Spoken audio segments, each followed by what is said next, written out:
Baik, Bapak Ibu. Assalamualaikum warahmatullahi wabarakatuh. Waalaikumsalam.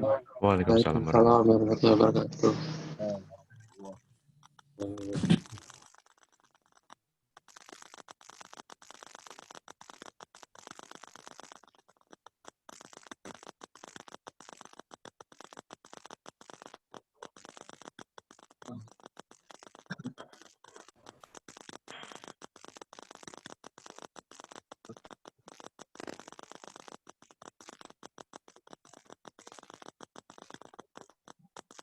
Bunyi kletek-kletek ya?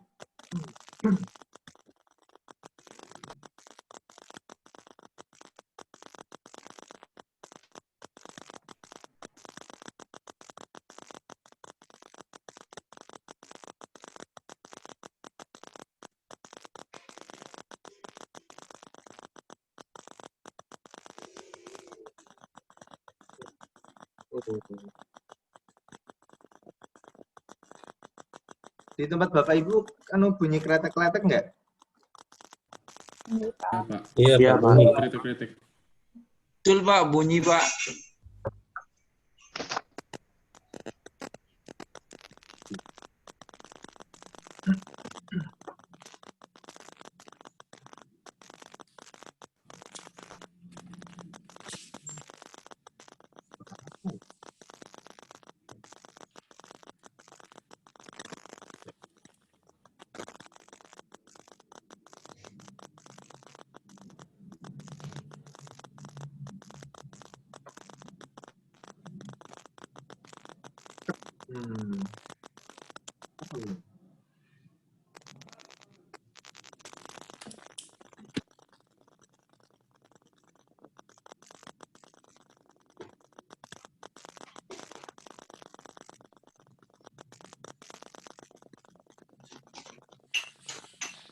Baik ya Bapak Ibu, kita mulai.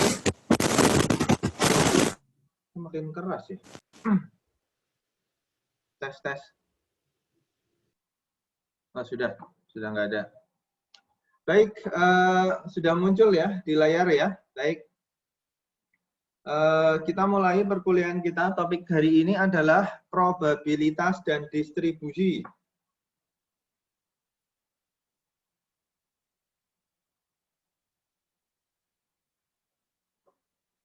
Probabilitas dan distribusi. Apa itu probabilitas? Apa hubungannya dengan distribusi?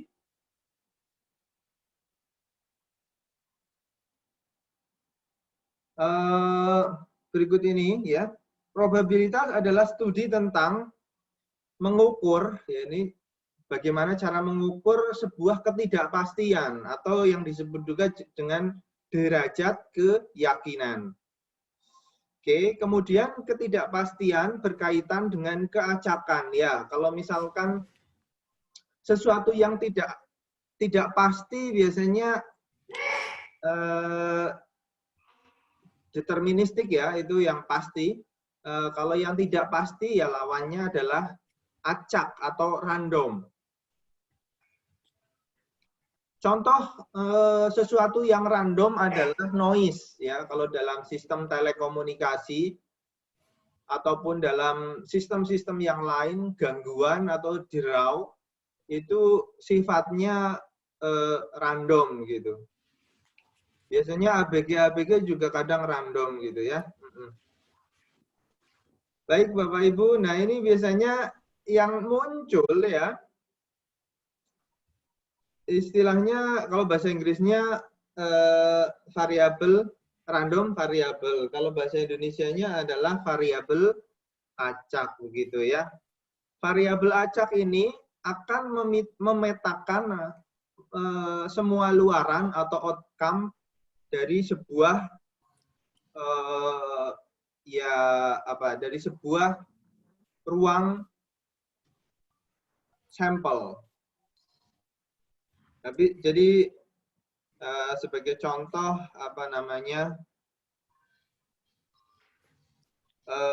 kita mempunyai sebuah koin. Ada gambar kepala, sisinya yang sebelah sini biasanya gambar, kalau dulu gambar lambang Garuda ya, Garuda ya. Berarti variabel acak adalah sebuah fungsi, berarti fungsi biasanya tulisannya seperti ini, sebuah random begitu ya, akan memetakan apa? R dalam ininya adalah kepala ataupun burung Garuda ya. Kemudian besarnya ketidakpastian pada setiap luaran. Nah, kalau kita lihat di sini misalkan ada dua sampel gitu ya. Nah, untuk mengukur karena apakah yang keluar adalah kepala ataupun gambar Garuda di sini, maka kita tulis probabilitasnya sebagai probabilitas kepala.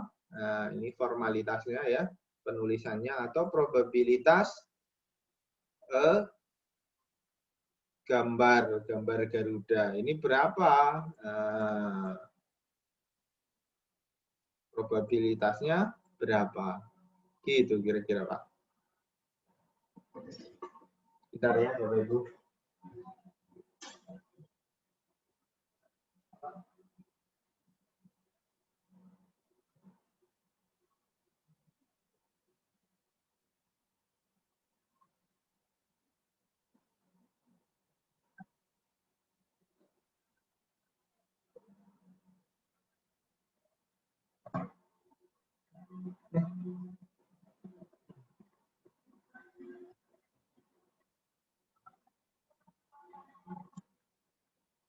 Baik, seperti itu ya Bapak Ibu. Kita lanjutkan yuk. Oke. Oh, ini tadi udah sebagian sudah saya jelasin.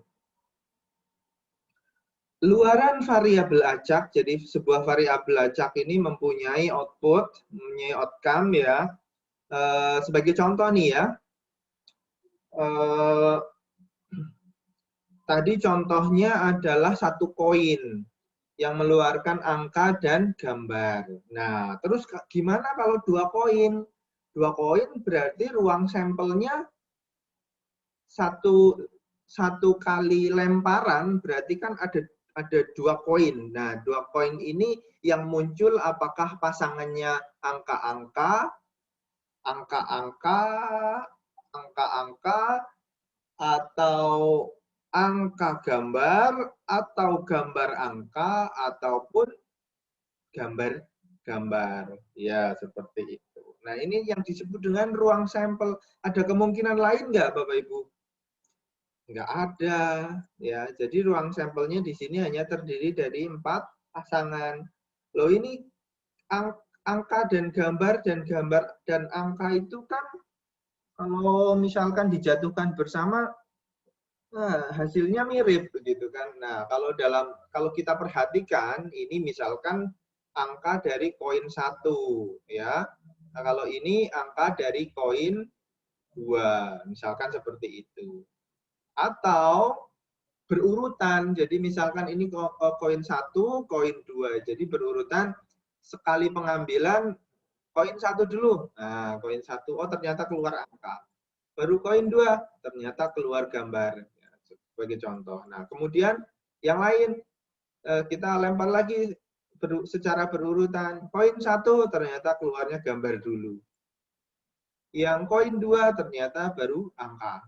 Nah, urutan penempatan seperti ini kita bedakan.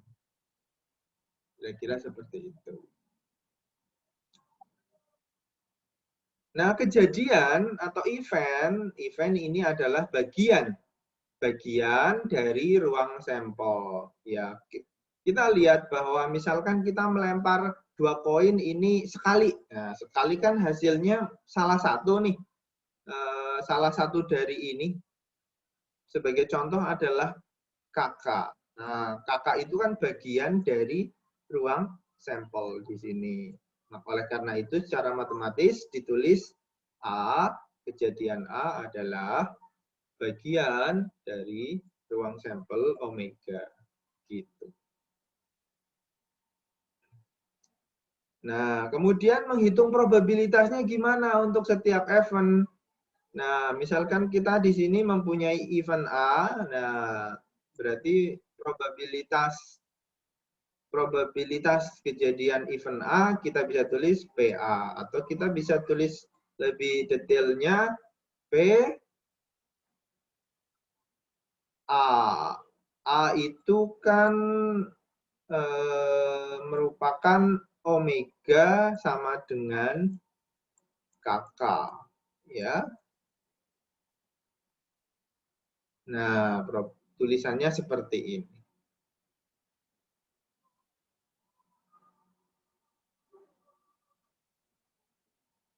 Kira-kira seperti itu ya, Bapak Ibu.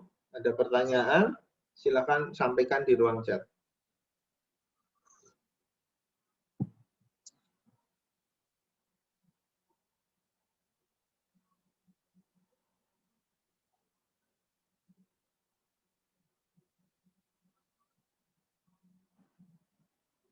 Oke, kita lanjutkan.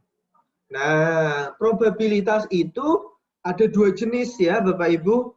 Probabilitas diskrit dan probabilitas kontinu. Ya, diskrit itu yang seperti apa dan kontinu yang seperti apa. Kalau diskrit berarti dia seperti halnya sinyal diskrit, berarti dia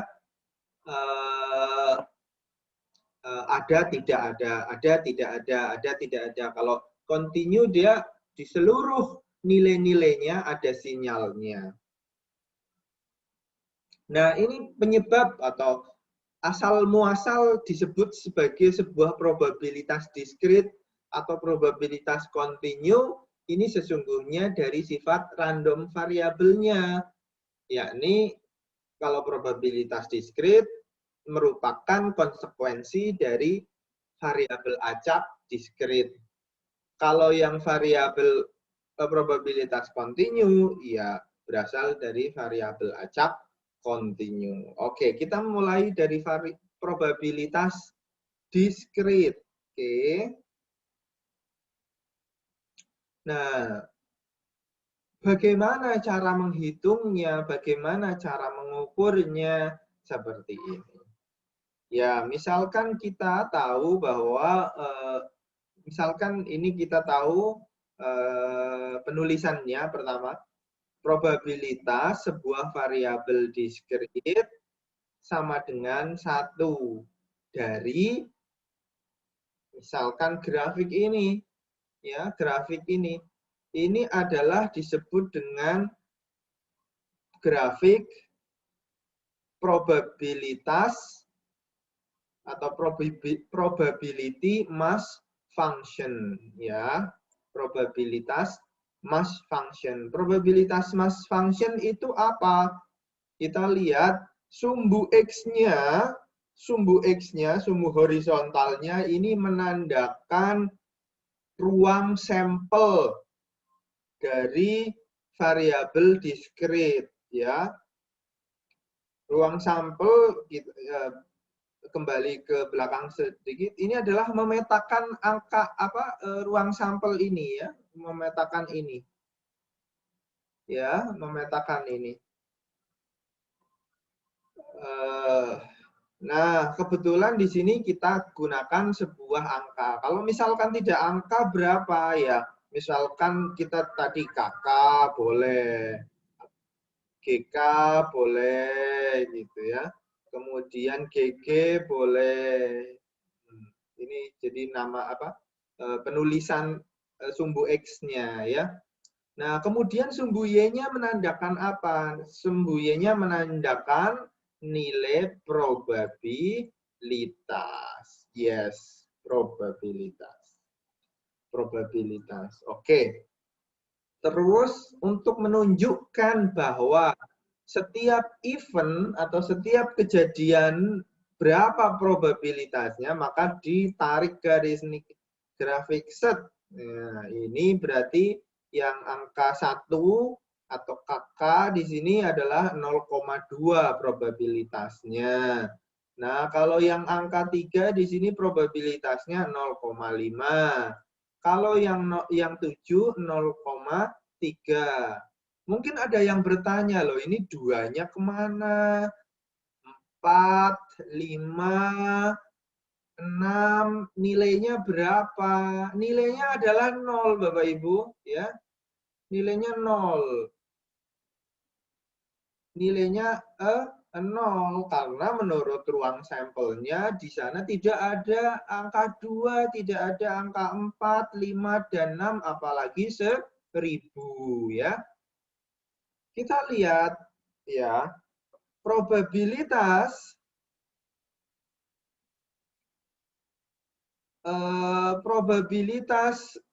ruang sampel ya, ruang sampel itu harus sama dengan 1. Ya, di sini kan berarti ada 1, ada gabungan 3, ada gabungan 7 gitu ya.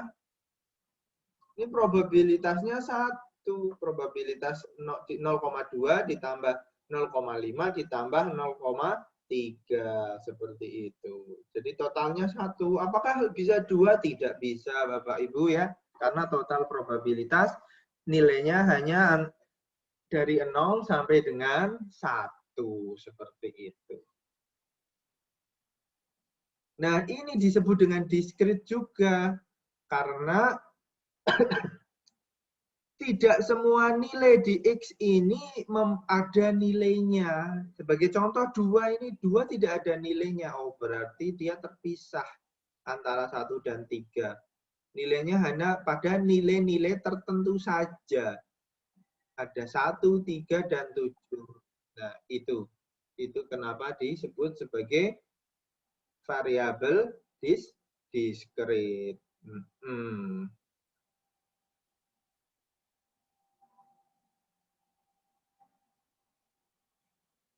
Oke.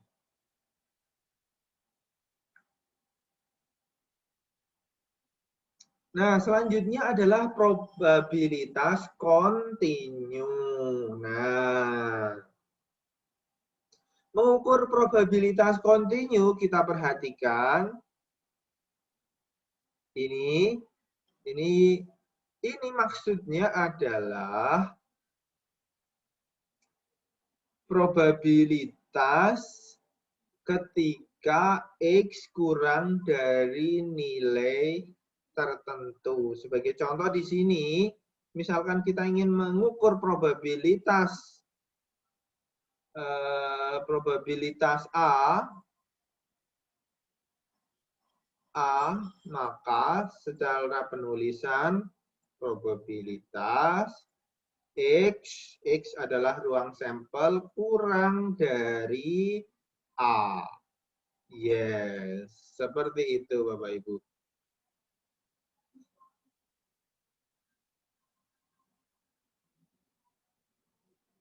Kemudian grafiknya gimana? Nah, ini grafiknya seperti ini. Perbedaan yang paling mencolok adalah grafik merah ini kontinu ya Bapak Ibu, tidak terputus. Nah, tidak terputus, selalu ada pada rentang nilai tertentunya ya. Kita lihat dari minus tak hingga positif tak hingga ya. Dia akan tidak pernah berhenti begitu. Kemudian sumbu X-nya kita lihat, sumbu X-nya juga masih sama dengan diskrit, yakni ini adalah ruang sampelnya. Ya, ruang sampelnya yang tersebar dari minus tak hingga sampai dengan positif tak hingga ya. Kemudian sumbu Y-nya apa? Sumbu Y-nya ini adalah probability density function atau yang kita sebut sebagai PDF. Yes ya. PDF, probability density function ya. Oke. Kemudian untuk mencari probabilitasnya ya, kalau probabilitas A penulisannya adalah seperti ini. Kalau probabilitas antara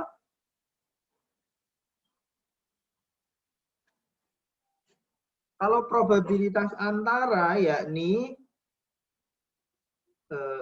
mana pointer saya? Oh, oke.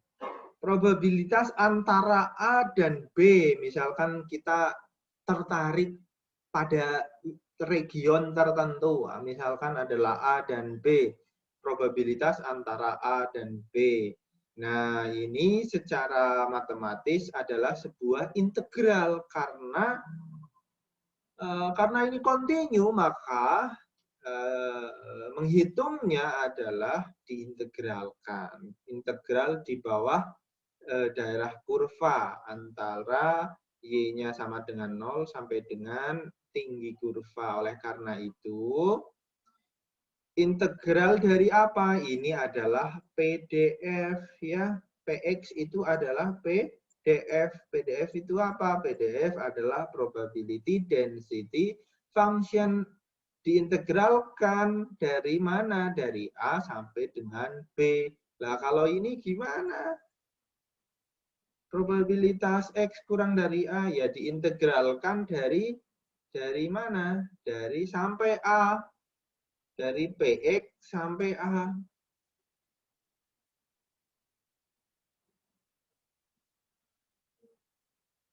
Dari ya integral PX sampai A. Loh, ini mulainya dari mana? Mulainya tentu lihat dari grafik. Kalau di sini mulainya adalah minta hingga, berarti di sini adalah minta hingga. Integral dari minta hingga sampai dengan A dari probability density function-nya. Begitu. Ada pertanyaan? Ya. Silahkan. Jangan menanyakan tugas ya, Bapak Ibu ya. Nah, itu pertanyaan saya buat Anda.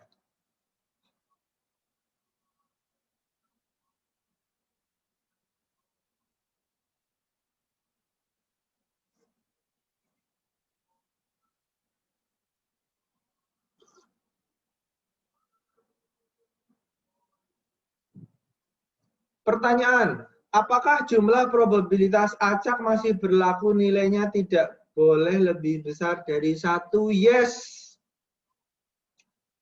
Baik probabilitas diskrit maupun probabilitas kontinu, nilai maksimum probabilitasnya sama dengan 1. Tidak boleh dari 1. Kalau lebih dari 1 berarti keliru.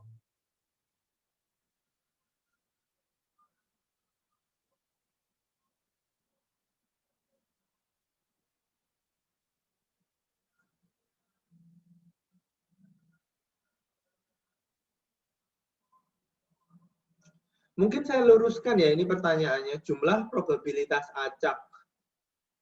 Ya, probabilitas itu diturunkan dari sebuah variabel acak ya.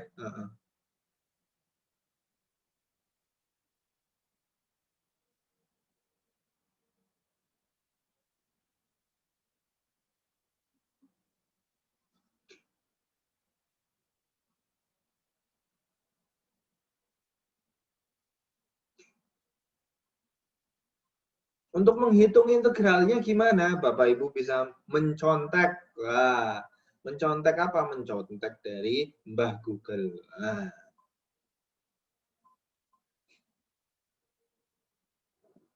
Nanti kalau kita belajar integral ya, nanti kita belajar kalkulus. Oke, baik Bapak Ibu. Nah, ini coba diklik, ini ada survei inilah. Aduh. Mana ini?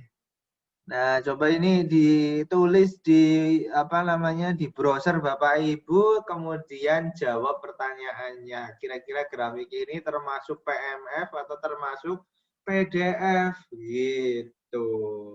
Coba diklik. Nah, kita ingin survei. Ini kalau jawabannya benar semua bisa lulus 1,5 tahun semua ini ya. Amin ya.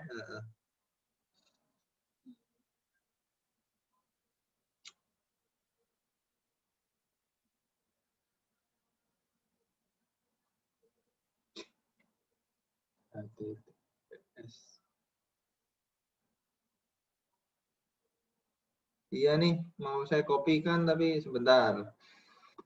Aduh, muncul nih.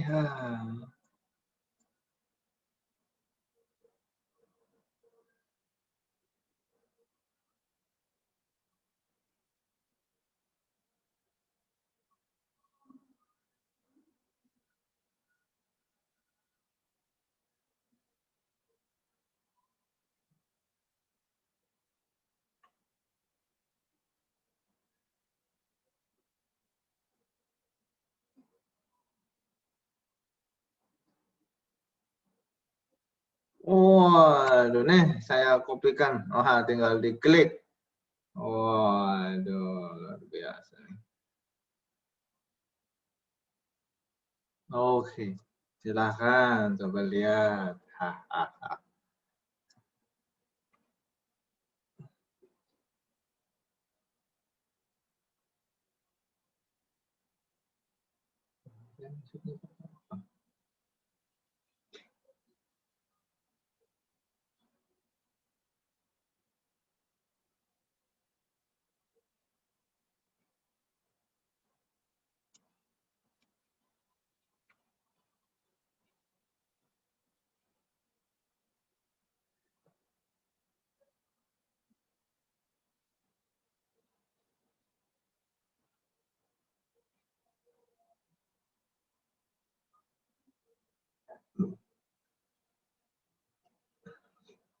Ayo silakan Bapak Ibu, ini baru 29 responden. Oh, baru 32, 37. Ya, angkanya terus naik ya Bapak Ibu. Ayo terus. Ya, ayo.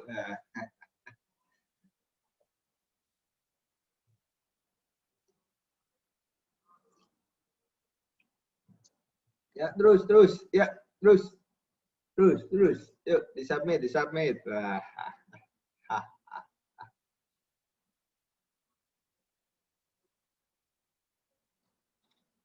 Yuk, terus. Ya.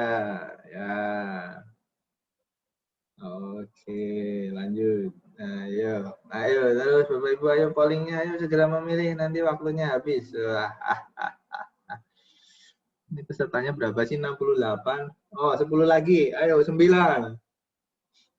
8. 7. Ya.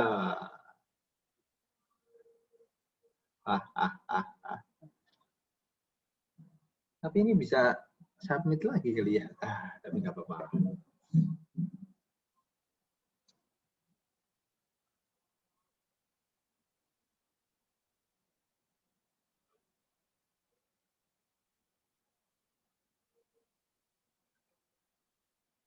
Oke, 67. Waduh, luar biasa nih. Aduh. Oke, saya ingin tunjukkan hasilnya ya. Wah, inilah hasilnya. Ada 54% mengatakan probabilitas mass functions. Ada 39% menyatakan probability density function. Dan ada sekian sisanya tidak tahu. Oke. Waduh, ini kalau berdasarkan voting yang menang adalah probability mass function. Oke, selamat bagi Anda yang menang ya. Banyakan kuotanya, banyakan pendukungnya. Oke. Yang benar yang mana Bapak Ibu?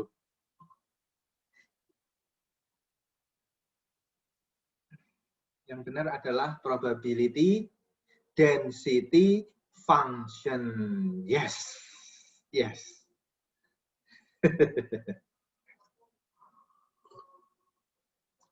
Kenapa demikian? Ya. Kita lihat bahwa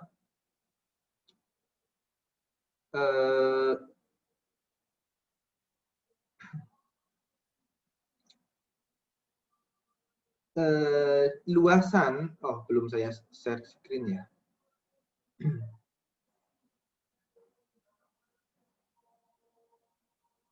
Oke, kita lihat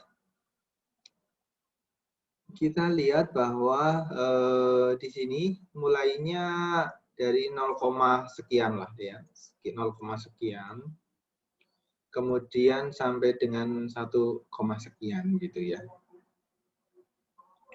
Nah, kemudian tingginya juga sekitar 1,4 lah, nggak sampai 1,5. Nah, kemudian dari titik ini sampai dengan titik ini, ya, nilainya adalah continue. Poinnya di situ sih. Nilainya adalah continue, maka disebut dengan probability density function. Jadi untuk nilai total probabilitasnya untuk X itu berarti dia sekitar 0,9 sampai dengan 1,6 kali ya. PX-nya, probability density function-nya, kemudian di sini adalah DX.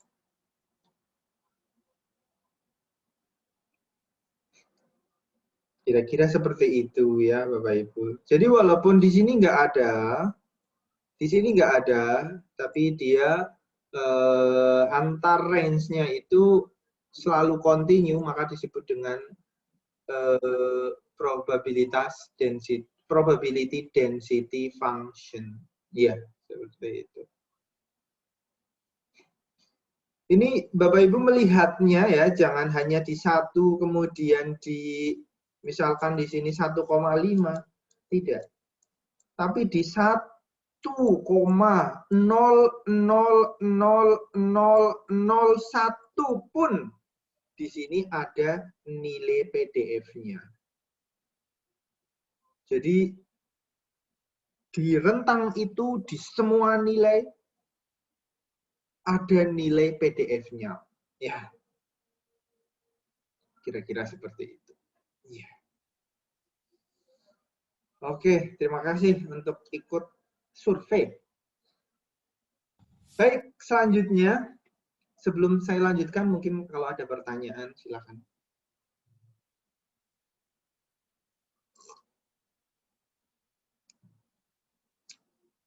Izin bertanya, bukannya nilai probabilitasnya tidak boleh lebih besar dari 1? Yes. Tidak boleh lebih besar dari 1, Bapak Ibu ya. Tidak boleh. Nilai probabilitasnya yang mana adalah yang di bawah grafik. Iya, ini tidak boleh lebih besar dari 1. PX itu tidak boleh lebih besar daripada 1. Betul sekali.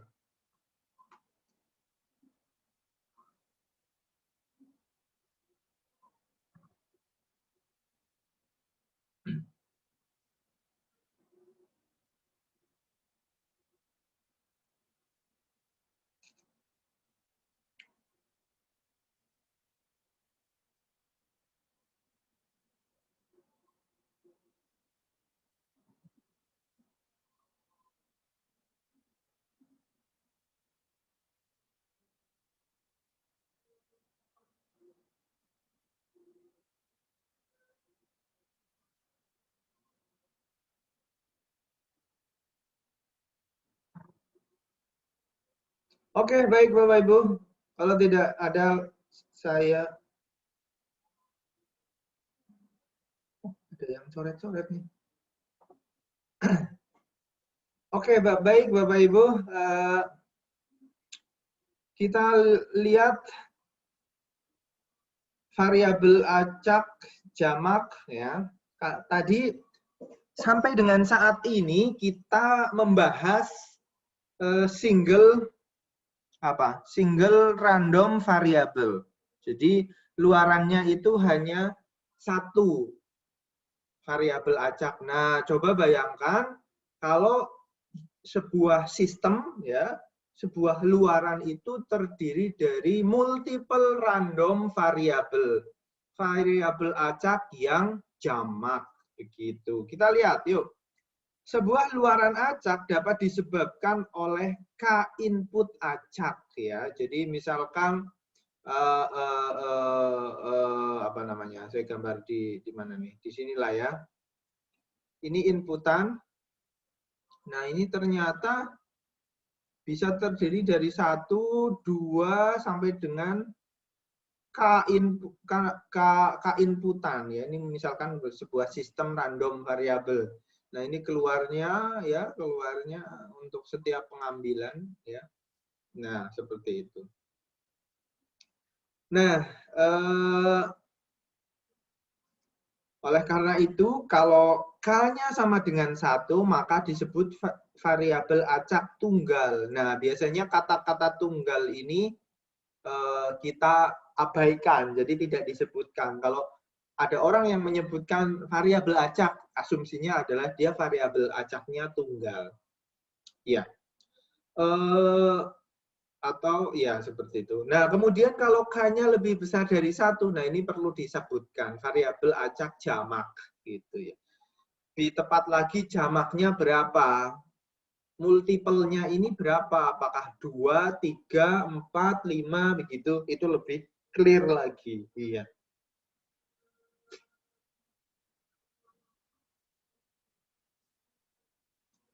Nah, gambar di samping ini adalah sebuah matrik, sebenarnya matrik yang memetakan, sampel dari random variabel. Nah, di sini ya ini berbeda dengan sebelumnya. Artinya ini Y ini bukan probabilitas, tetapi ini sebuah lantai ya Bapak Ibu ya. Artinya X ini adalah random variabel 1 atau X, dan Y adalah random variabel Y. Ya. Misalkan sebuah sistem outputnya itu menghasilkan 2 jenis atau intersection dari 2 ruang sampel ini. Maka kita secara ekspresi atau secara ya apa sih geometris lah ya, kita bisa petakan hubungan antara random variabel X dan random variabel Y. Kita lihat di sini ruang sampel dari X ada 5, X1, X2, X3 sampai dengan X5.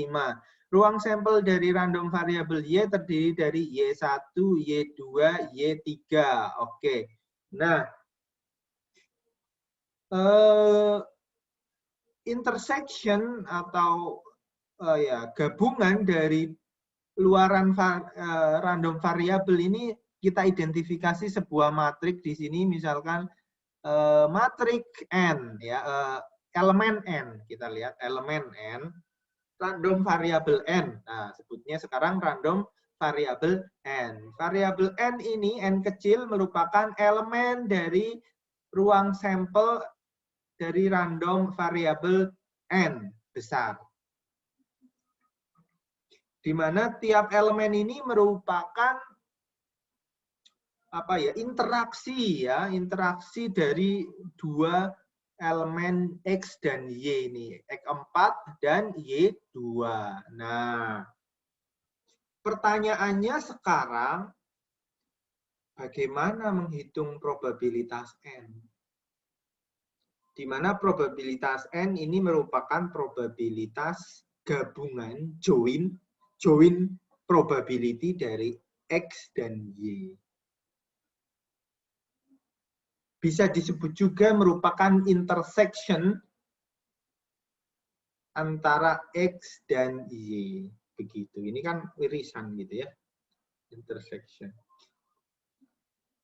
Nah, kemudian bagaimana menghitung probability X sendiri? Nah, ataupun menghitung probabilitas Y sendirian. Nah, secara konvensi ini disebut sebagai joint probability. Kalau yang ini disebut dengan marginal.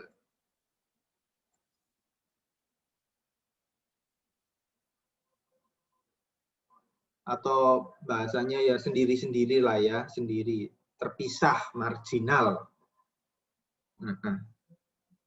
Mungkin ingat kaum marginal biasanya istilahnya, kaum yang terpisah, kasihan gitu, terpinggirkan sendiri, seperti itu. Oke. Coba, nah ini ya, bayangkan jika nilai K-nya, ini baru K-nya ini berapa? K-nya di sini ada 2 ya, contoh matriks di sini 2. Nah, kalau K-nya itu 3, 4, 5, 100 ya. Silahkan dibayangkan ya, Bapak Ibu.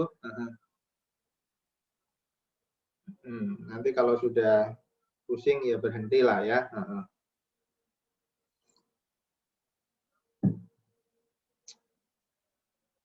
Oke, lanjut ya. Oke, ya. Nah, kemudian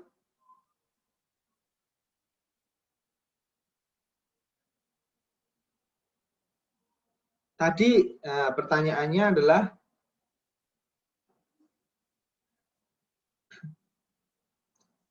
mencari nilai PX. Nah, PX atau PY-nya gimana? Nah, yang disebut dengan marginal probability atau probabilitas marginalnya dari salah satu random variable. Nah, kita lihat untuk menghitung PX, kita lihat adalah menghitung PX pada saat Y-nya itu sama dengan Y1. Menghitung PX ketika Y-nya sama dengan Y2. Menghitung PX ketika Y-nya sama dengan 3. Ya, seperti itu. Sehingga hasil penjumlahannya kita bisa tuliskan menjadi penjumlahan dari tiap part, tiap bagian X-nya itu terhadap Y-nya, terhadap Y-nya. Kalau jadi enaknya lihat sambil lihat gambar nih ya. Misal kita ingin mencari probabilitas X ya di sini. Probabilitas X adalah probabilitas dari X1 sampai dengan X5 kan.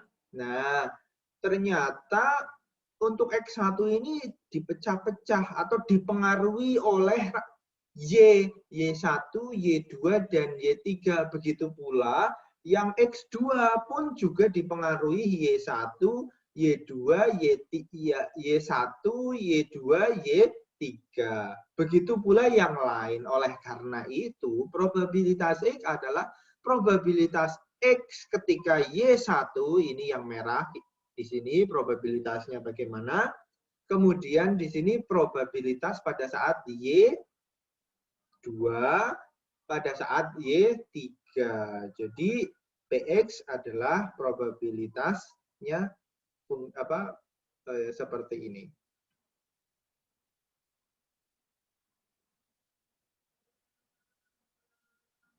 Kebayang ya, mudah-mudahan terbayang Bapak Ibu, artinya kita berimajinasi, kira-kira seperti itu konsepnya.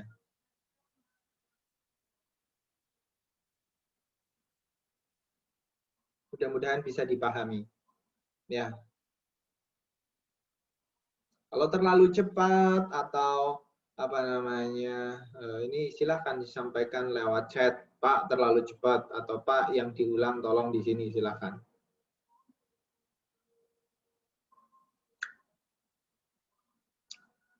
Nah, ini untuk kasus. Apa nih? Untuk kasus variabel acaknya itu diskrit. Notasi matematisnya adalah seperti ini. Kalau yang kontinu, ya kontinu itu kan dia misalkan antara X1, X2, X3 itu nilainya ada semuanya dan harus kontinu. Begitu oleh karena itu dia diintegralkan. diintegralkan dari untuk ruang Y-nya, ya. Diintegralkan untuk ruang Y. Dan ini adalah joint probability density function dari antara X dan Y. Join, yes.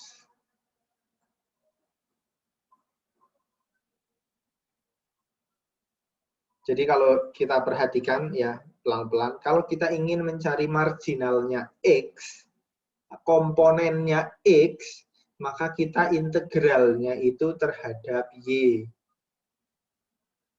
Sebaliknya, kalau kita ingin mencari PY, integralnya itu terhadap X. X, P dari X, Y. Nah, ini sama, sama.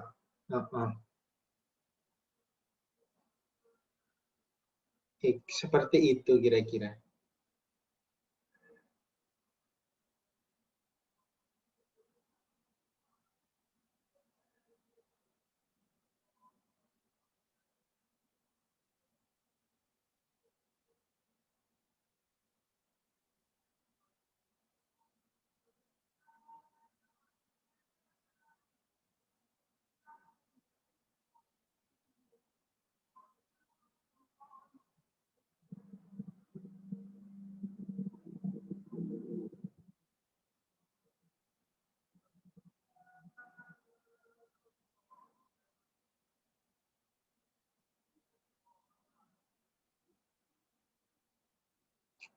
Oke.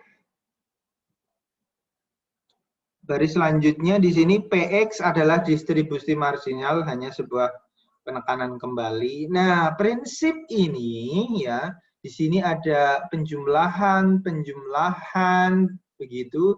Ini yang disebut dengan sum rule. Nah, sum rule dijumlahkan.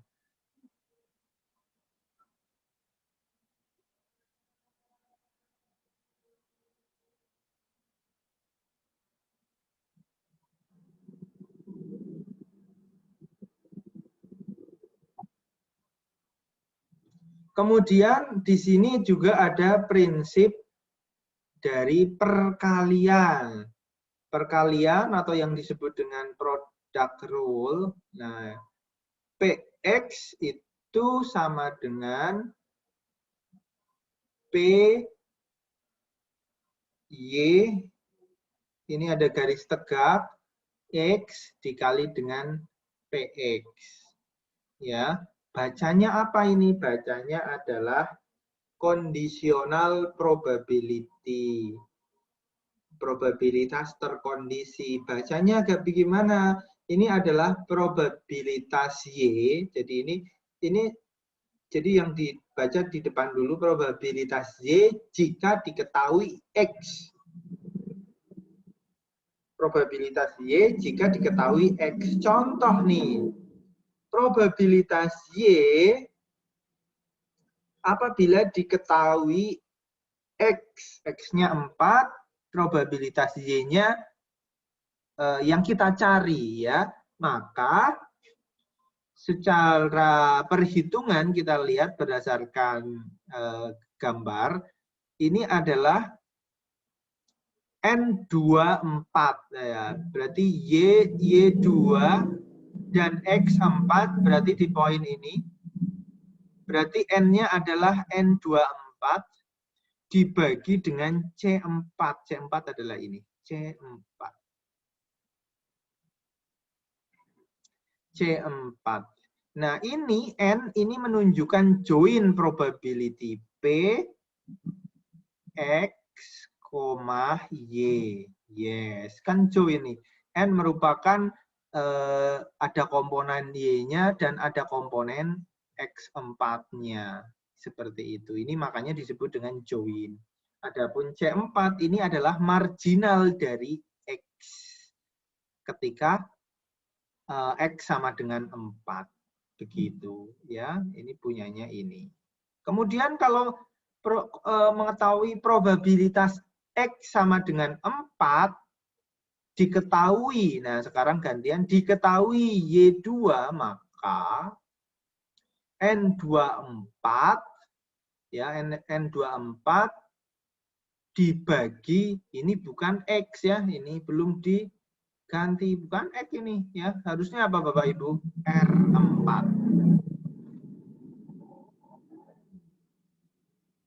R4 dari mana ya? Dari sini. Sweet. Yes. Itu conditional probability. Yes.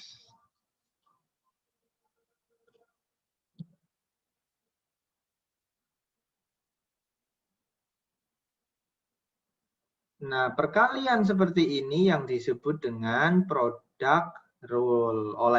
Sekarang kita sudah tahu mengetahui sudah tahu hubungan antara ini P, joint probability, marginal probability untuk tiap komponennya. Jadi hubungannya bagaimana? Gitu.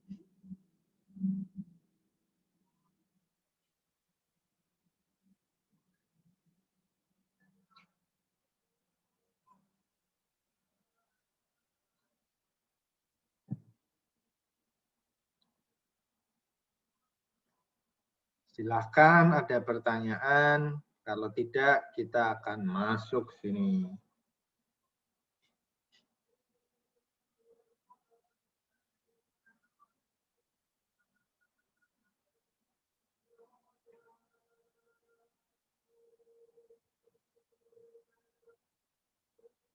Pertanyaan, tadi kan CI kenapa jadi C4 ya? Bukannya harus C2 karena IJ-nya 2. Oh, yang baik. Mana pointer saya? Oh, ini. Kenapa C4? Nah, ini kenapa C4 ya? Karena ini ngambil dari komponen marginalnya X4, Bapak Ibu ya.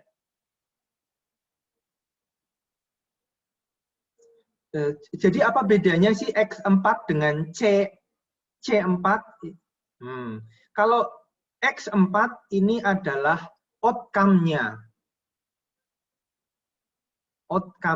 Adapun kalau C4 ini adalah nilai probabilitasnya. Jadi misalkan kalau X4 itu apa? C4 itu sebutannya misalkan ya namanya lah gitu ya. Namanya itu misalkan kalau koin jadi angka dan angka misalkan ini nama saja ya Bapak Ibu, mudah-mudahan nggak confusing. Nah C4 probabilitas angka dan angka berapa? C4 itu 0,5 misalkan. Nah gitu maksudnya. Jadi ini adalah nilainya C4 ya.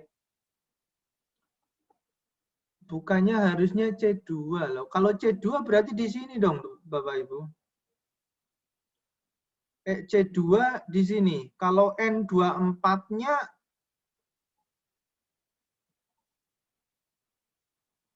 berarti kalau ini kalau C2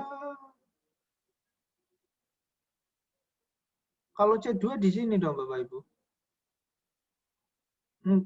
Bukan X4 dong, jadinya X2 nanti. Mudah-mudahan terjawab. Bukannya R2 ya Pak? Oh iya R2, betul sekali ya Bapak Ibu. Iya betul. R2. Iya. R2, betul sekali. R2. Betul. Iya, betul. R2, jadi bukan R4. Oke, terima kasih.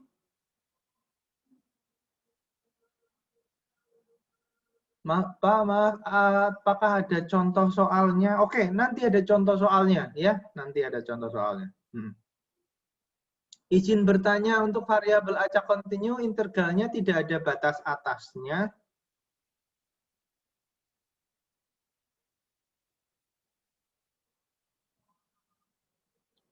apakah tidak ada batas atasnya? Begini Bapak Ibu, maksud dari integral dalam ruang Y ini, oke, saya jelasinnya di mana ya? Oke, di sampingnya saja.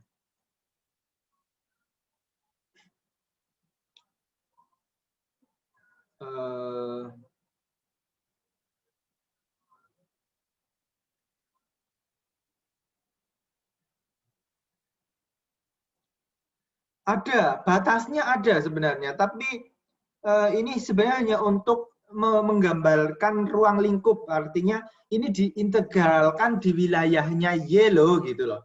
Nah, kalau misalkan untuk mengetahui batas-batasnya, ini sangat tergantung dari bentuk distribusinya. Sebagai contoh begini, bentuk distribusi dari Y, ini bentuk distribusi dari apa? Dari Y1 gitu ya, dari Y1 gitu kan. Dari Y1 maka kita lihat ini dari minus tak hingga sampai dengan positif tak hingga. Oleh karena itu misalkan salah satu komponennya adalah integral dari minus tak hingga sampai dengan positif tak hingga dari Px, Y ya, D, dy. Seperti itu ya Bapak Ibu ya. Maksud dari penulisan seperti ini sebenarnya menandakan ruang lingkupnya ini untuk variabel Y saja loh. Jangan diintegralkan ke variabel X. Intinya seperti itu. Adapun detailnya seperti ini. Yes. Nah, penulisan batas-batasnya ini sangat tergantung dari jenis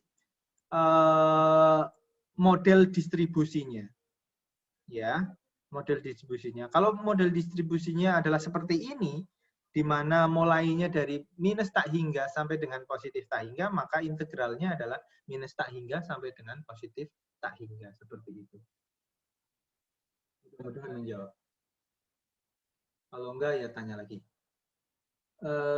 Apakah nilai N yang benar 24 atau 42?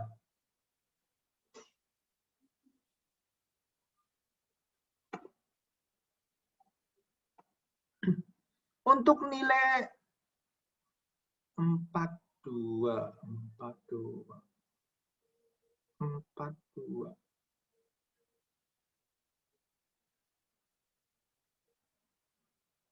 Saya paham pertanyaannya, tapi yang ingin saya sampaikan adalah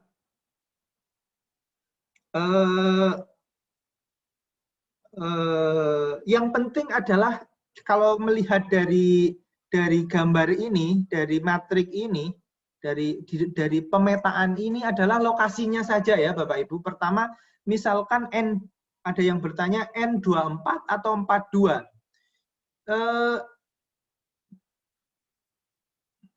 Kalau melihat dari asal-usul X dan Y, ini adalah misalkan yang ini nih, yang bawah ya, yang bawah. Oke, saya ganti dulu lah. Mana sih pointer? Yang merah biar kelihatan. Nah, misalkan yang bawah dulu nih. Yang bawah adalah interaksi X4 dan Y2. X4 dan Y2.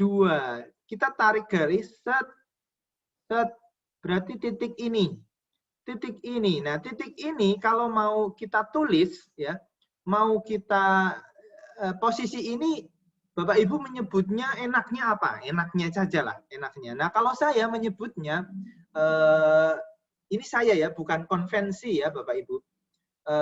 Saya menyebutnya ya, seperti prinsip matrik, ya barisnya dulu. Barisnya dulu di sini berarti N24 begitu, seperti itu. Menyesuaikan saja, menyesuaikan dari posisi Y dan posisi X-nya begitu. Begitu juga yang posisi ini. Posisi ini kebetulan sama. Oke, kita ambil contoh misalkan di sini. N-nya berapa ini? Ini saya menyebutnya, saya ya Bapak Ibu ya, 32. berarti Y-nya 3, X-nya 2. Gitu. Ya.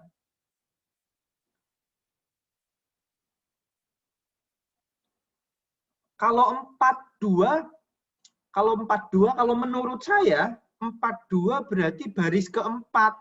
Oh, tidak ada.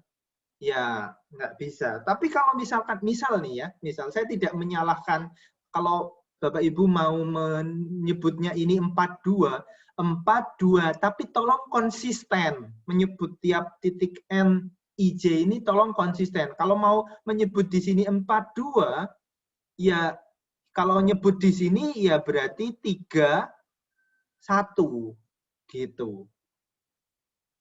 Konsisten. Ini angka ini terhadap angka-angka ini itu bukan rumus. Indeks ini bukan rumus ya Bapak Ibu. Yang rumus adalah ini. Ya, yang rumus adalah probabilitas Y diketahui X. Nah, seperti itu. Adalah join probabilitas dari keduanya dibagi probabilitas marginal dari X-nya. Itu yang rumus, itu konsepnya.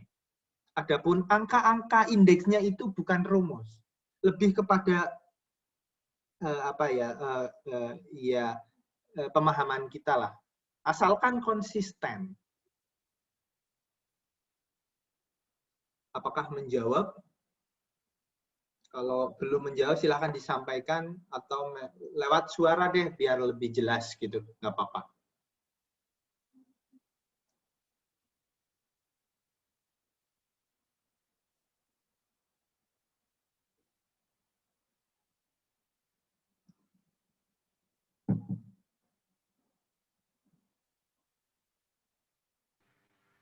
Pak, tapi Ya. kalau C24 N24 kayaknya nggak konsisten ya Pak.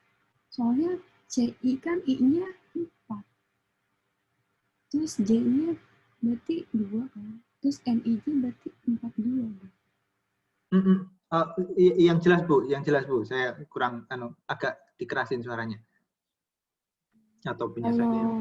Kalau misalnya yang N-nya 24, Iya. itu kayaknya nggak konsisten deh kalau C-nya 4. Karena kan CI itu I-nya berarti 4. Sedangkan yang atas I-nya 2. Berarti kan kalau ini IJ. Oh, oke.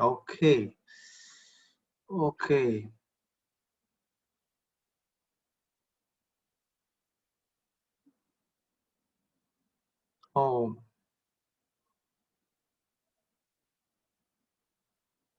Dua empat CI ya. CI-nya nggak konsisten ya.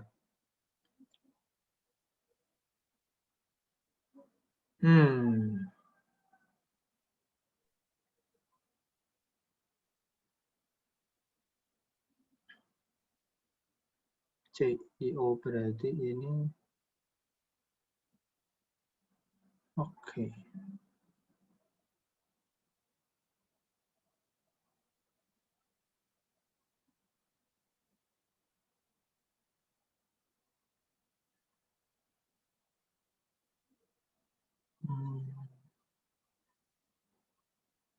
C4 2 ya. Ya.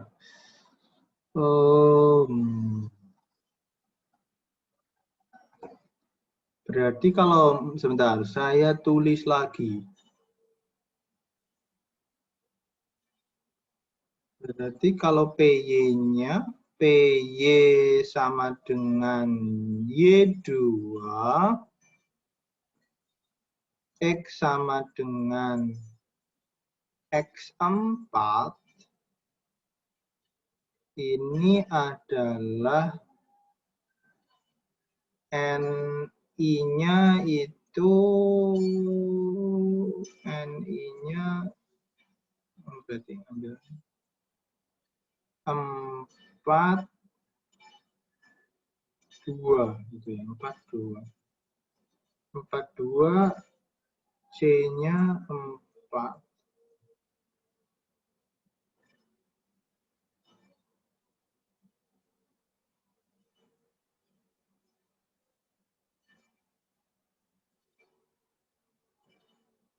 Y, oh X dulu ya, X 4. Y 2. Y-nya Y2. N-nya 42 per J-nya Y-nya berarti R2.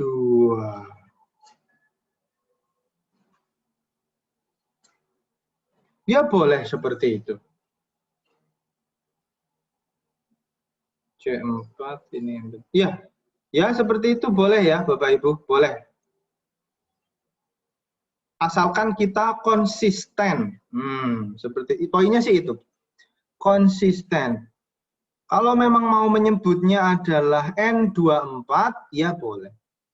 Artinya nilai I ini diturunkan dari atau diambil dari komponen X-nya.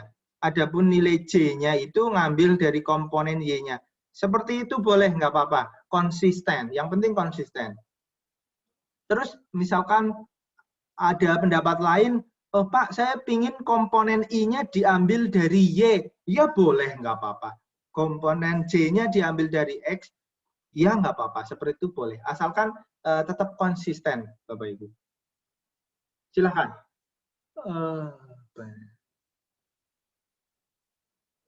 Izin Pak, apakah lebih baik menjadi CJ atau R menjadi? Apakah lebih baik menjadi CJ atau RI ya Pak?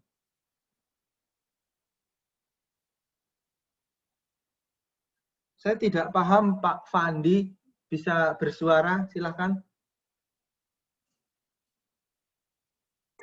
Siap izin, Pak. Ya. Kalau yang di penjelasan Bapak sebelumnya kan N24 itu biasanya I itu identik dengan baris itu Pak. Kalau J itu identik dengan kolom. Tapi kalau penjelasan Bapak yang terakhir tadi, yang sebelum tadi itu CI kan berarti I menjadi kolom ya Pak. Untuk RJ menjadi baris. Apakah bisa Pak jadi CJ? Jadi J tetap buat kolom, jadi NIJ itu baris kolom, N baris kolom gitu Pak. Jadi R dengan RI itu Pak, itu menjadi baris. Boleh, boleh, asalkan konsisten Bapak Ibu. Ya, boleh. Siap Pak, terima kasih Pak. Ya, ya, boleh, boleh, asal konsisten saja penyebutan itu.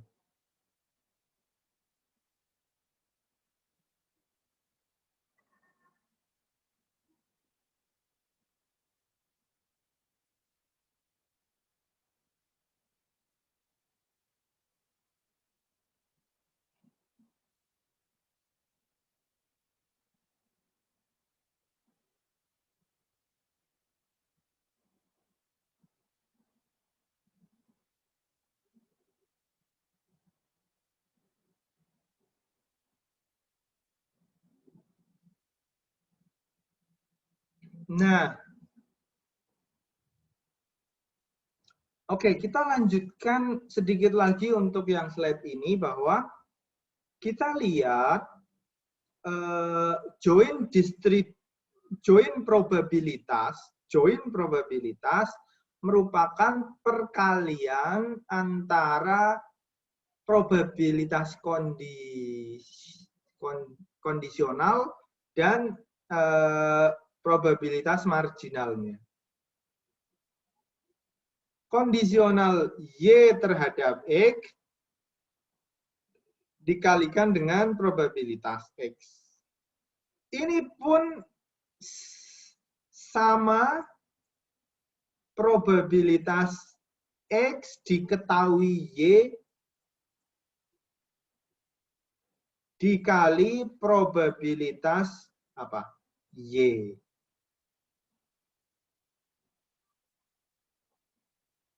sama. Jadi mau dibolak-balik sama hasilnya.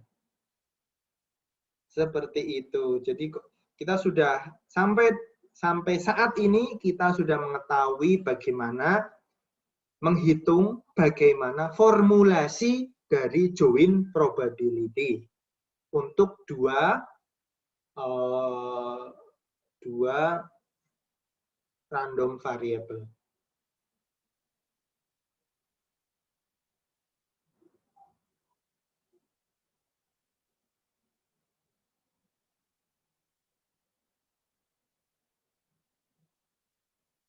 Oke.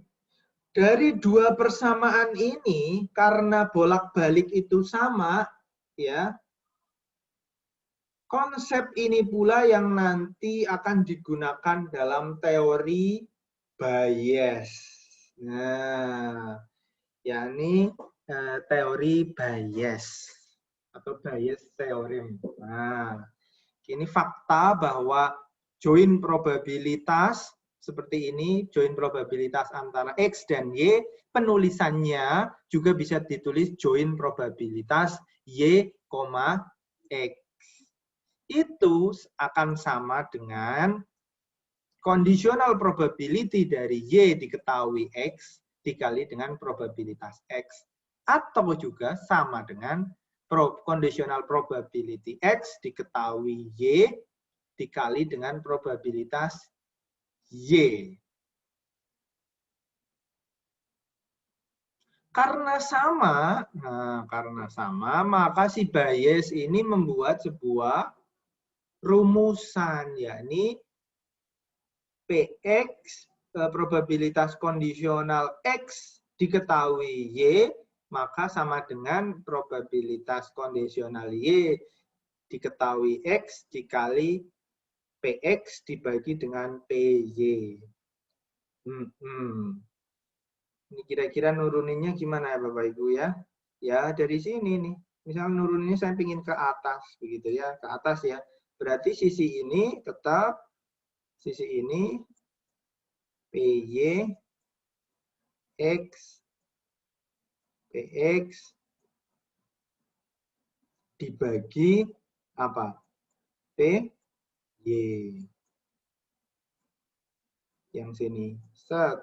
Nah, ketemu deh. PX Y. Yes. Nah, oke. Nah, terminologinya apa? Ini disebut juga dengan posterior.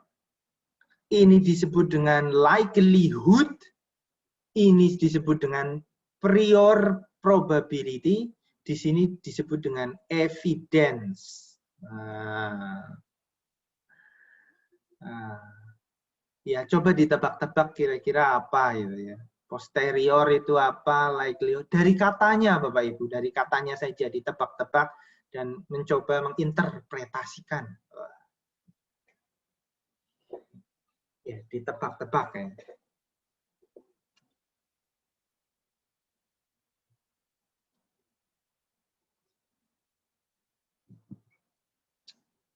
Ditebak-tebak ya.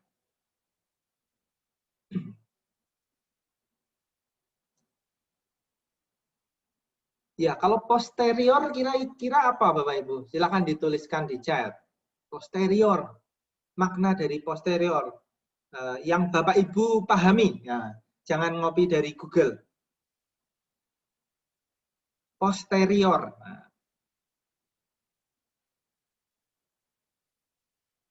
Yang Bapak Ibu pahami lah gitu. Biar klub gitu kan. Nanti kalau memang udah paham gitu kan masuknya gampang.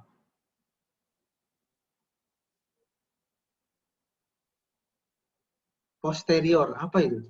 Posterior. Nah.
Wah, pada malu-malu ini ya Bapak Ibu ya. Wah. Ayo disebutkan saja posterior itu. Posterior sama dengan ya oke. Oke.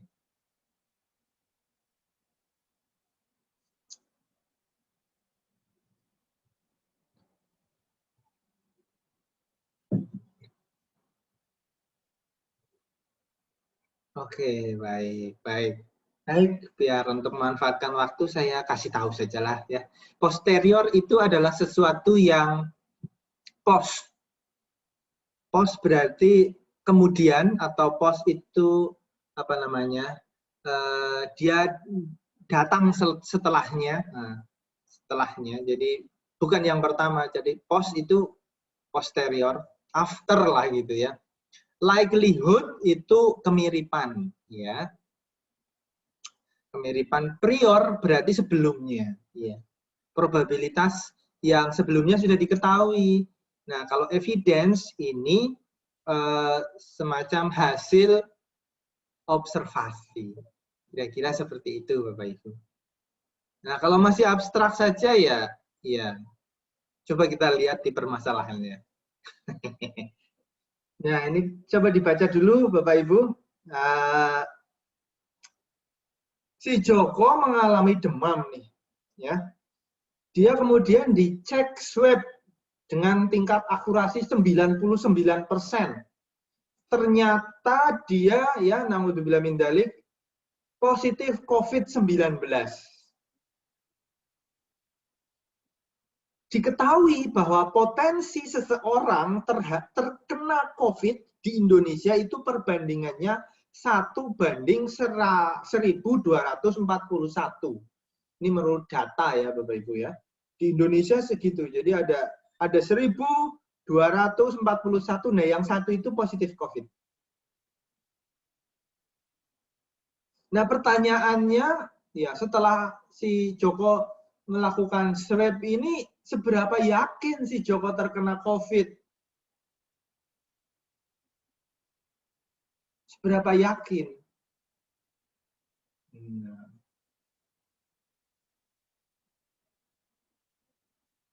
Seberapa yakin gitu kan? Nah, ini demam, kemudian dia cek swab 99% akurasinya. Ini akurasi tes swab-nya ya, 99%.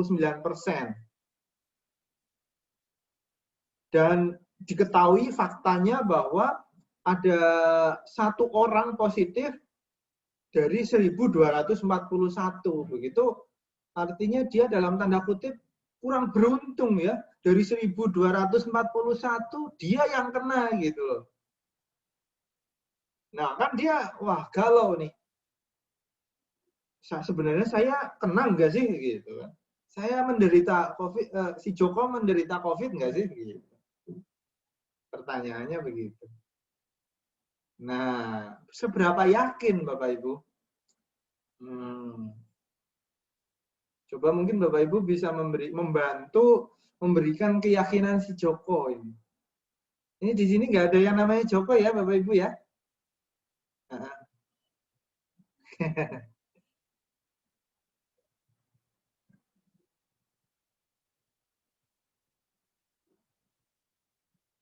Ya, berapa yakin nih? Silahkan dibaca dulu pertanyaannya, persoalannya. Mudah-mudahan bisa dipahami.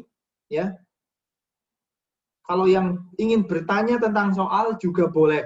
Silahkan untuk memastikan bahwa pertanyaannya menanyakan hal yang tepat. Gitu. Mungkin ada yang bertanya, loh udah di swab 99% kok masih ditanyakan yakin atau tidak? Gitu. Ada yang bertanya begitu enggak, Bapak Ibu?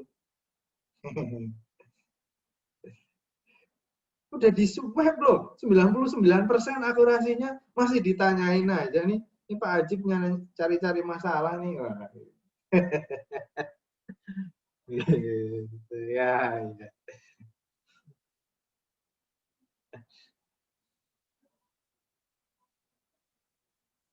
Ada pertanyaan enggak? Enggak ada? Nah, yuk kita lanjut ya, waktunya terus berputar. Nah, ini tadi pertanyaan saya tulis ulang soalnya biar bisa mudah dipahami. Ini menggunakan teori bias. Kita lihat. Berarti kita identifikasi ininya ya, tiap komponennya ya. Ya, tiap komponennya. Ternyata yang menjadi pertanyaan ini seberapa yakin Joko terkena COVID, berarti dia kemudian ini diidentifikasi menjadi PX diketahui Y. Kemudian ini adalah probabilitas likelihood-nya, kemudian ini prior probability-nya, kemudian ini probability evidence-nya. Kita lihat ya, yang diidentifikasi sebagai seberapa yakin adalah ini yang ditanyakan. Kemudian probabilitas Y diketahui X ini adalah akurasi dari tes swab 99%, 0,99. Kemudian yang disebut dengan PX ini adalah potensi orang Indonesia terkena COVID. 1 dibagi 1.241, ketemunya segini. PY adalah probabilitas evidence. Probabilitas hasil swab yang menyatakan 100% benar.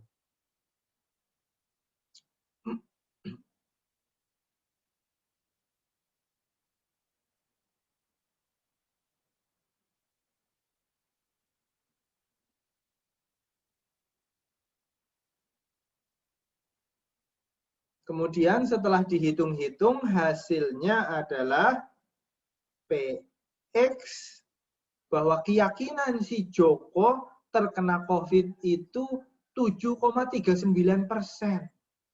Saya langsung komen nih, wow, kecil sekali kemungkinannya. Nah, kenapa ini? Kenapa? Nah, ini kenapanya ini Bapak Ibu yang menjelaskan. Jelaskan kenapa. Coba tanyain ke Joko. Kenapa nih? Nah.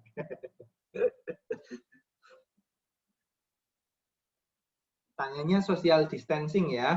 Hati-hati ya. Oke. Coba Bapak Ibu dibaca-baca, dipahami setiap barisnya, kenapa definisinya seperti itu. Silakan. Nanti kalau ada pertanyaan silakan disampaikan. Untuk tanya kok hasilnya seperti itu, ya boleh. Tapi jangan tanya tugasnya ya.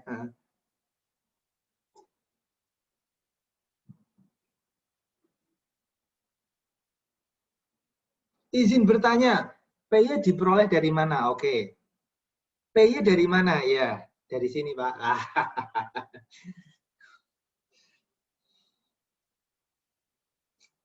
Oke, saya jawab. Saya jawab 2 pertanyaan dulu ya. PY ya, PY. PY adalah evident. Evident ini merupakan hasil observasi. Kita lihat. Pelan-pelan ya. Probabilitas hasil swab dikatakan 100% benar. Itu terdiri dari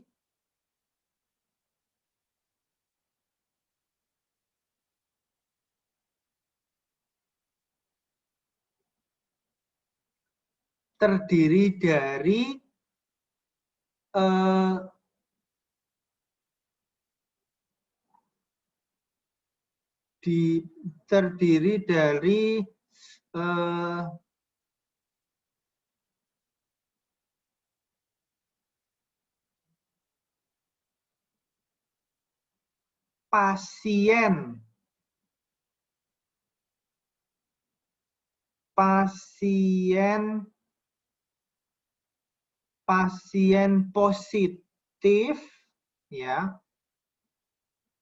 Pasien positif dikali dengan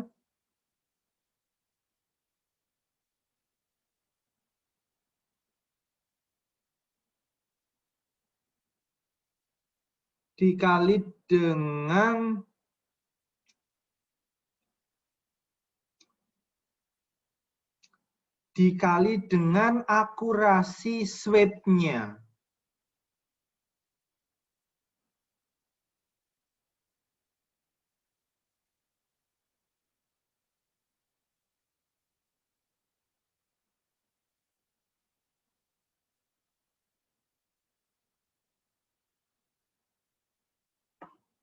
Ini positif, saya tandai lingkarannya, dikali dengan ditambah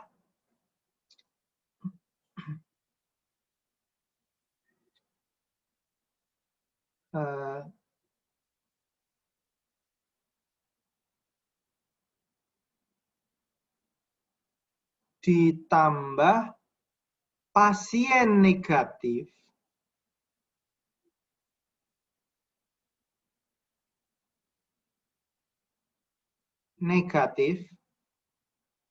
dikali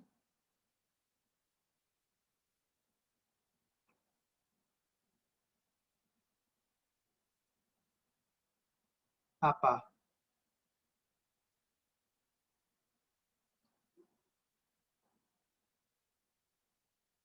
Dikali dengan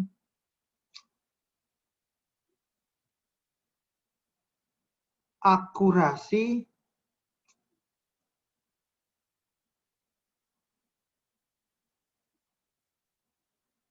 swab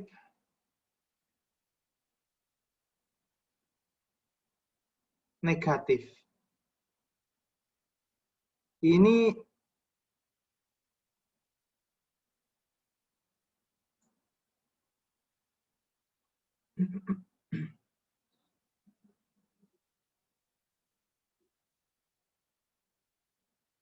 Ini menunjukkan bahwa hasil swab itu benar.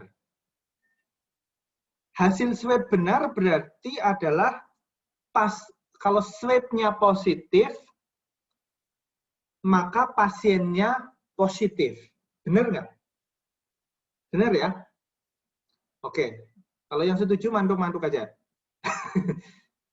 Kalau ditambah dengan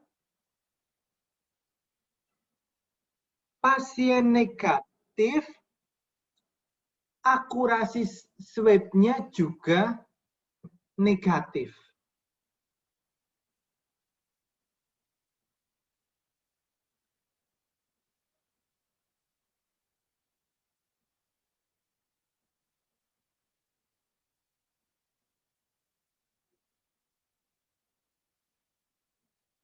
Benar nggak?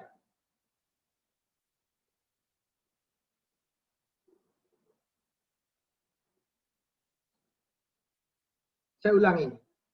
Swab dikatakan benar apabila pasiennya ternyata negatif dan akurasi swab juga negatif. Menunjukkan bahwa dia tidak terkena COVID.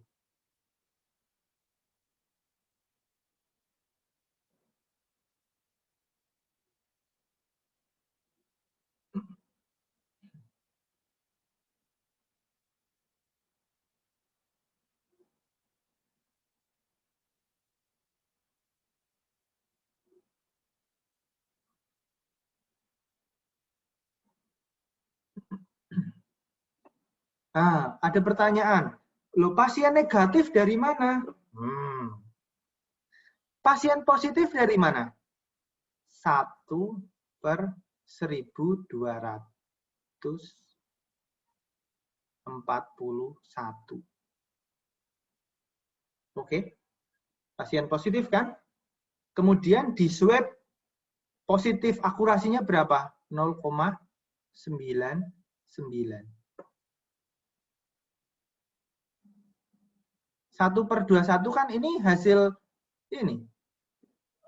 hasil sampling pemerintah terhadap seluruh penduduk Indonesia sebanyak 1.241. Berarti kan pasien positif itu 1 dibanding 1/241. Akurasi swab-nya berapa? 0,99. Kemudian pasien negatifnya, ya berarti yang negatif adalah yang 1.240 saja. Dibagi dengan 1.241. Ini yang negatif kan? 1241. Dikalikan akurasi swab negatifnya adalah ya 1 dikurangi 0,99.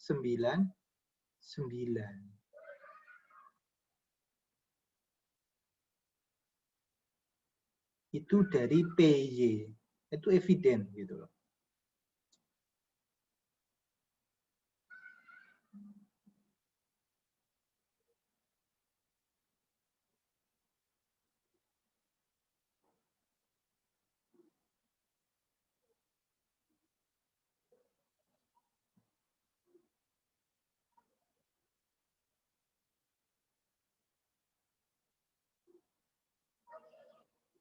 Oke.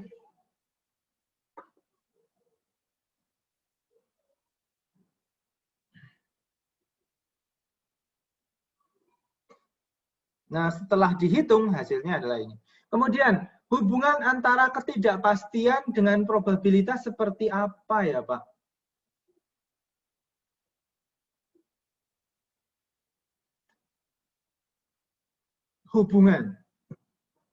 Hubungannya baik-baik saja.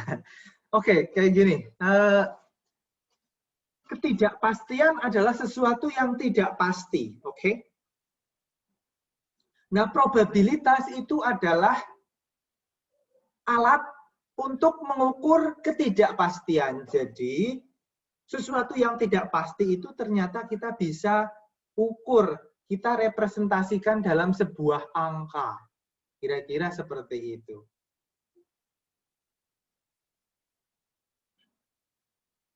Contoh nih, ada sebuah koin.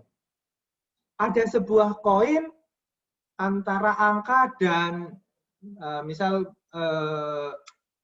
sisi yang satu angka, yang satu adalah gambar, angka dan gambar. Bapak ingin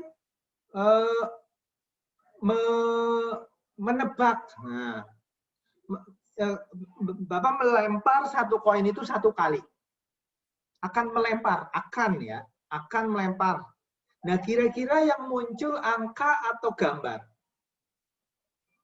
Ya, itu yang namanya ketidakpastian. Ketidakpastian. Kemudian karena tidak pasti, waduh, ketidakpastiannya berapa persen gitu kan? Nah, misalkan saya mau membeli rumah kepada Pak Nova. Nah, Pak Nova tapi belum yakin mau dijual atau enggak. Nah, saya tanya, Pak Nova, saya mau beli rumah Anda, Bapak mau jual enggak? Oh, saya mau jual sih, tapi saya enggak yakin gitu kan. Ya, kepastiannya berapa persen mau dijual? 50%. Nah, kira-kira seperti itu. Nah, loh itu kan perkiraan. Nah, probabilitas di sini kan nilainya ada gitu kan, bisa dihitung. Nah, gimana cara ngitung probabilitasnya? Kembali kepada koin tadi, kalau misalkan Bapak melempar koin itu 1000 kali, ya, 1000 kali, kemudian setiap lemparan Bapak catat yang keluar adalah koin atau angka atau gambarnya, menurut teori, perbandingan keluarnya gambar dan keluarnya angka itu 50-50. Jadi, nilai probabilitas sebuah koin yang memiliki dua sisi, untuk muncul salah satu sisinya, probabilitasnya adalah 50%. Seperti itu.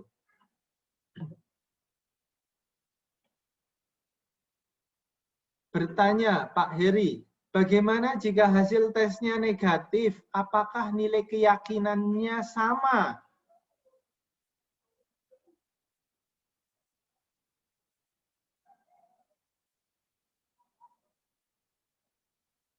Ya berbeda, Pak. Berbeda. Berarti yang berubah apa nanti? Kalau mau menghitung sisi negatifnya. Kalau mau berubah sisi negatifnya adalah ini.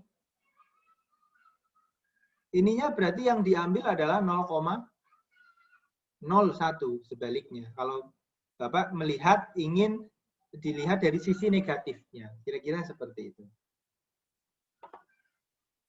Belum ada info data pasien negatif. Ada, Pak. Tadi kalau ini 1 positif dibanding 1241. Yang negatif berarti 1240. Ini yang negatif.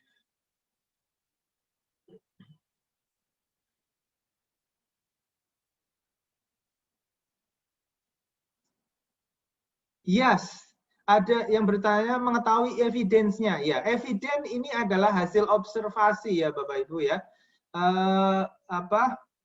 Merupakan nilai keseluruhan dari untuk kasus ini adalah nilai keseluruhan dari swab-nya, baik swab positif maupun swab negatif. Iya. Tapi semuanya menunjukkan hasil yang benar. Kalau pasiennya positif, hasil swab-nya juga positif. Kalau pasiennya yang negatif, berarti kan sebaliknya, bukan akurasinya yang dihitung, tetapi akurasi negatifnya tadi. Bukan akurasi positifnya, tetapi akurasi negatifnya. Itu. Oke.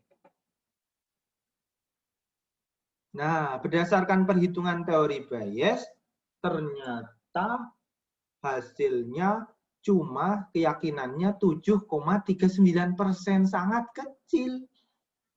Waduh, ini yang salah siapa ini?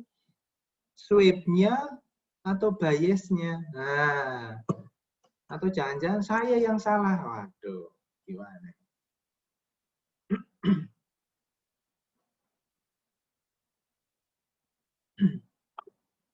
Waduh, baterainya mau habis.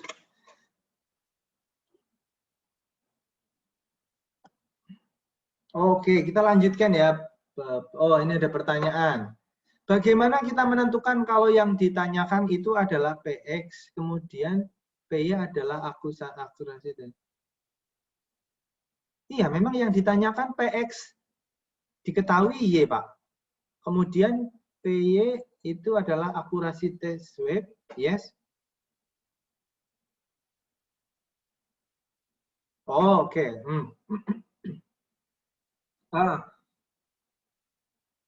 Kan tadi ya, PY adalah posterior. Posterior adalah probability yang ingin diketahui.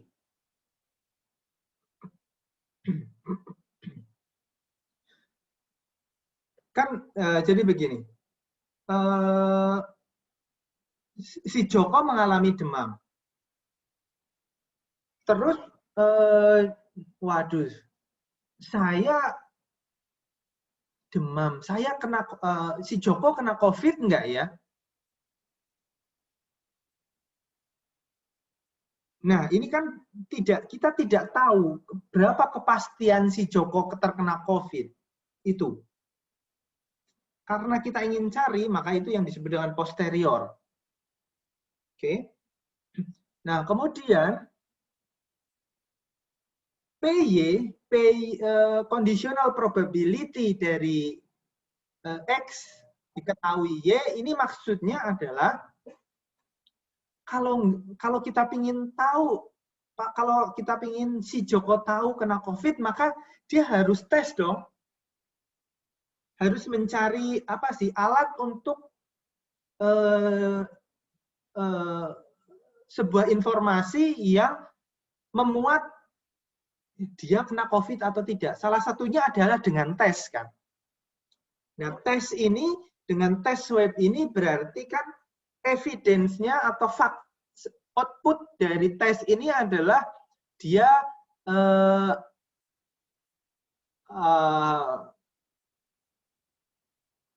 dideteksi COVID atau tidak berdasarkan tesnya saja ya.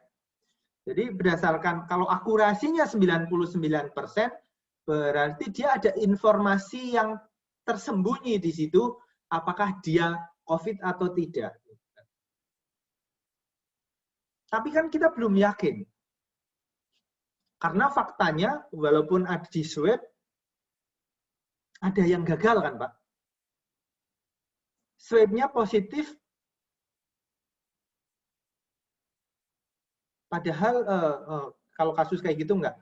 Tapi faktanya adalah dia positif COVID, tapi swab-nya negatif. Ada kan?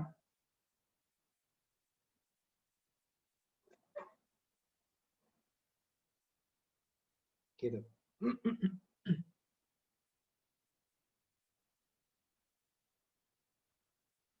Nah, karena kita tidak bisa menyatakan dengan tes saja bahwa dia terkena COVID, maka kita hanya tahu bahwa akurasi tes swab-nya ini 99%, misalkan. Kalau akurasinya turun, ya nanti kemungkinannya bisa turun juga.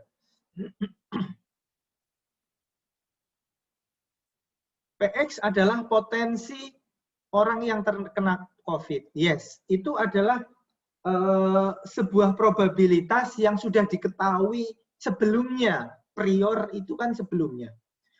Probabilitas terkena COVID dari informasi sebelumnya gitu. Dari informasi sebelumnya. Kira-kira seperti itu.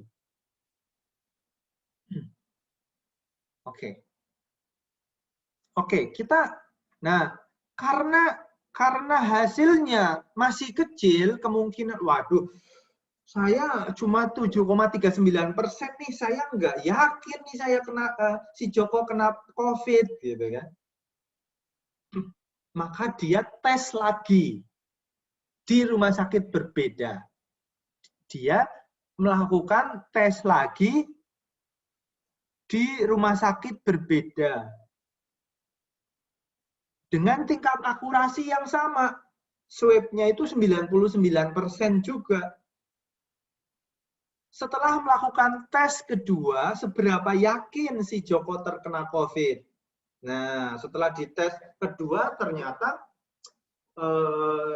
tesnya dengan kinerja yang sama, 99%, gitu kan.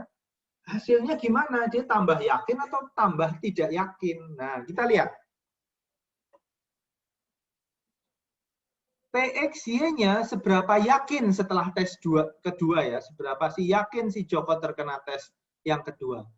Kemudian PYX-nya akurasi swab-nya 99%, ini mengambil dari nilai ini. Ini akurasi tes swab yang kedua ya Bapak Ibu. Kemudian PX adalah keyakinan Joko pada saat tes sebelumnya. Ini perhatikan, PX-nya, priornya dia ngambil dari hasil sebelumnya. Bukan lagi mengambil dari populasi. Prior sebelumnya, sebelumnya ini ngambil dari hasil sebelumnya. Kita masukkan 0,0739 atau 7,39%. Kemudian PY-nya juga, PX-nya masuk ke sini, PY ininya juga masuk, ininya masuk ke sini juga. Ini juga masuk ke sini. Yes. Dihitung, PY-nya segini. PY-nya ya. Kemudian untuk hasil dari ini, hasilnya adalah segini. Kita lihat. Naik cukup signifikan tingkat keyakinannya, yakni 0,88 atau ekivalen dengan 88%. Wah. Setelah dites kedua, keyakinan Joko terkena COVID 88%. Naik. Dari tabel kalau kita perhatikan ya, ini kolom pertama adalah banyaknya tes swab yang dilakukan Joko. Ini kalau tes swab kedua, hasilnya keyakinannya naik 88%. Ya. Tes ketiga dia naik menjadi 99%. Tes keempat 99 makin besar. Tes kelima dia sudah 100%. Tes keenam dia sudah 100%. Yes. Tes ketujuh 100% nih. Tes ketujuh karena Joko banyak duit. Crazy Rich gitu.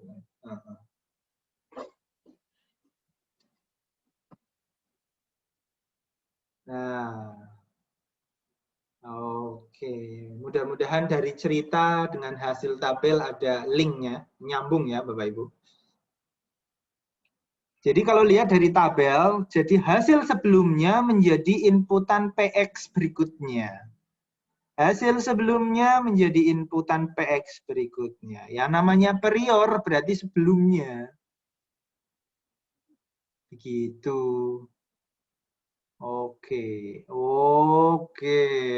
Waduh dia udah 100% COVID. Dia masuk isolasi mandiri. Ya. Oke.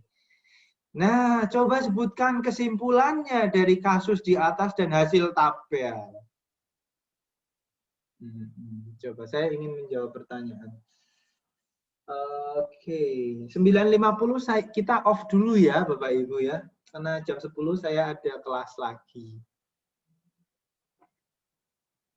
Misal di pembuktian kesekian kalau Joko tidak terkena COVID, bisa dijelaskan Pak untuk hasilnya seperti apa? Nah ini yang tidak masuk akal Pak. Karena swabnya 100%, 99% positif. Kalau ternyata jadi negatif, ada komponen yang harus dirubah nanti. Bisa jadi, ya salah satu komponennya adalah dia swab di rumah sakit yang berbeda dengan akurasi yang rendah. Nah, ini bisa jadi negatif kira-kira. Nah, konsep swab yang berbeda ini maksudnya adalah sebaiknya kita melakukan atau mengambil data dengan independen, berbeda rumah sakit independen gitu.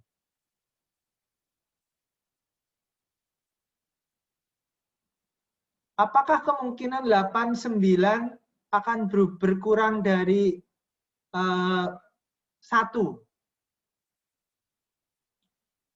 Kalau polanya seperti ini, itu kecuali kalau swabnya, yaitu akurasi swabnya turun. Itu boleh jadi. Tetapi kalau akurasi swabnya dipertahankan 99%,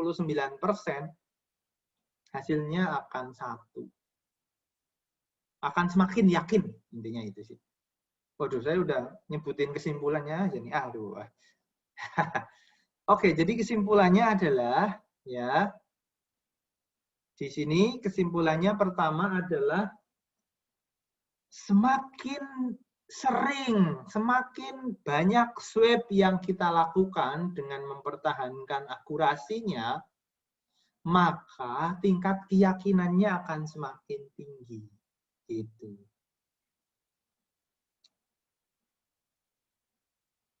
Kita lihat pola dari kolom paling ini. Makin besar tingkat keyakinannya. Jadi, apabila kita melakukan percobaan yang berulang, maka kita akan semakin yakin terhadap objek itu. Sebagai contoh nih, sebagai contoh ya, kita misalkan tidak tahu ya, misal tidak tahu dalam artian kita berawal dari sebuah ketidaktahuan. Kita perhatikan, matahari setiap pagi itu terbit dari timur, ya, dari timur kemudian tenggelam ke barat. Misalkan Anda pertama mengetahui hal itu, apakah Anda akan langsung menyimpulkan bahwa matahari akan terbit, selalu terbit dari timur ke barat? Misalkan Anda tahu pertama kali.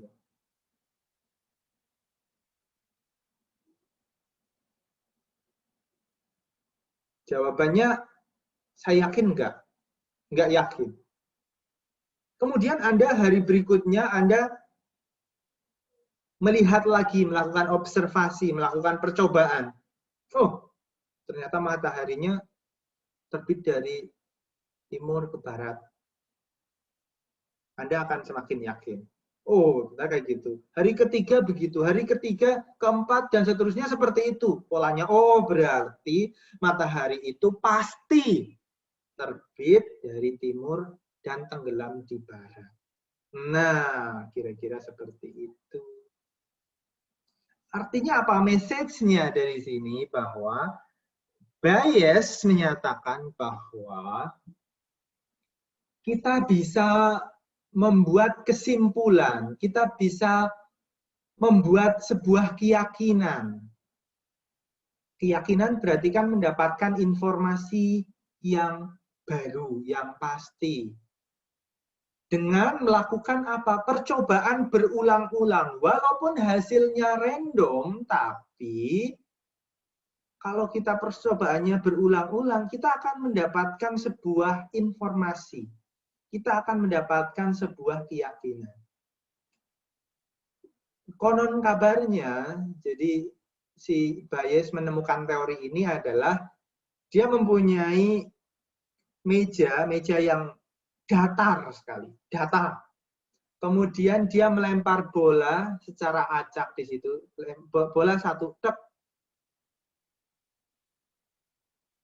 Pertanyaannya, di mana bola itu akan berhenti setelah istilahnya ditaruh di situ, dilempar ke situ. Di mana dia akan berhenti? Pertanyaannya begitu. Nggak tahu kan? Kita nggak bisa nebak di mana dia akan berhenti. Di pojok kanan atas, pojok kanan bawah, pojok kanan atas, kiri bawah, kiri atas, nggak tahu. Kemudian kita melempar bola satu lagi. Kemudian kita identifikasi bahwa bola kedua itu posisinya secara acak ya tadi, posisinya di belakangnya apa ya bahasanya ya pokoknya di suatu tempat atau di belakangnya bola pertama. Lempar bola ketiga. Bola ketiga posisinya ternyata dia di depannya bola pertama. Bola keempat ternyata dia di samping kirinya. Bola kelima di samping kanannya. Wah, terus seperti itu. Lama-lama kita akan tergambar posisi dari bola yang pertama. Oh, ternyata bola yang pertama adalah kira-kira belakangnya bola kedua, depannya bola ketiga, sampingnya bola keempat, samping kanannya bola kelima. Kira-kira seperti itu. Memang di sini kita tidak akan pernah mengetahui persisnya di mana ya. Tapi semakin informasi itu kita semakin banyak percobaan yang kita lakukan, maka tingkat keyakinannya akan bertambah. Itu message dari teori Bayes. Baik, Bapak Ibu, begitulah sampai sini perkuliahan kita. Terima kasih atas perhatiannya. Kita tutup. Assalamualaikum warahmatullahi wabarakatuh. Waalaikumsalam. Terima kasih, Pak. Terima kasih, Pak. Coba. Ya.